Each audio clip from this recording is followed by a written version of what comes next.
Навигация на реке Лена в разгаре. В Ленск продолжает поступать груз для подразделения «Алроса» и других заказчиков. Однако подход флота с задержками осложняет работу Ленского речного порта. Какой груз везут и в чем причины простоев, выясняла моя коллега Олеся Васева. Раньше в таких мешках возили цементную смесь – клинкер. Сейчас вот он, без тары, выгружается сразу на причал.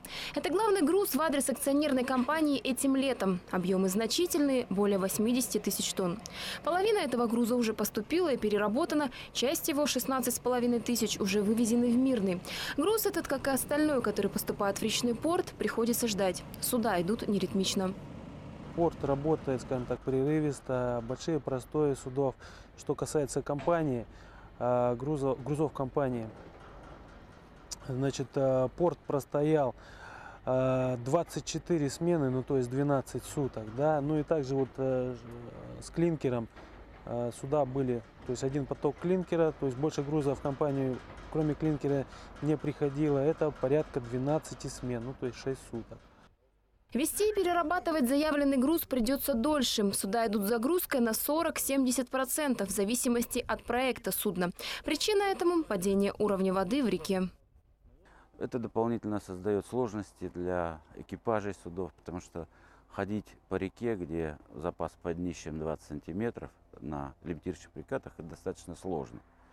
Если в районе Ленска падение уровня не критическое, то в районе Усть-Кута груз распределяют уже на малотоннажный флот. У той же «Алроса Лена» идет отставание по доставке светлых нефтепродуктов, хотя уже перевезено 45% от общих объемов этой категории груза. Сухогрузов флот перевез уже 47%. Но зная, что ситуация на реке может усложниться еще больше, компания принимает меры, чтобы наверстать отставание. В первую очередь увеличивает количество судов. Общество имеет на балансе 24 единицы судов, они все находятся в работе, но объем, который компания предложила к перевозке, он немножечко больше, чем провозные возможности нашего флота. Поэтому мы ежегодно в пределах от 50 до 80 тысяч тонн пользуемся услугами сторонних судов для доставки грузов. Этот и другой флот с нетерпением ждут в речном порту. Низкая вода может повлиять и на него. Например, на работу некоторых портальных и плавкранов. Речной порт уже переработал более 165 тысяч тонн, из них 120 тысяч – груз для подразделений «Алроса». Это половина всего навигационного объема. Какими темпами придет остальная часть груза, зависит от количества осадков в верховьях реки. Олеся Васева, Михаил Сенаторов, телеканал «Алмазный край».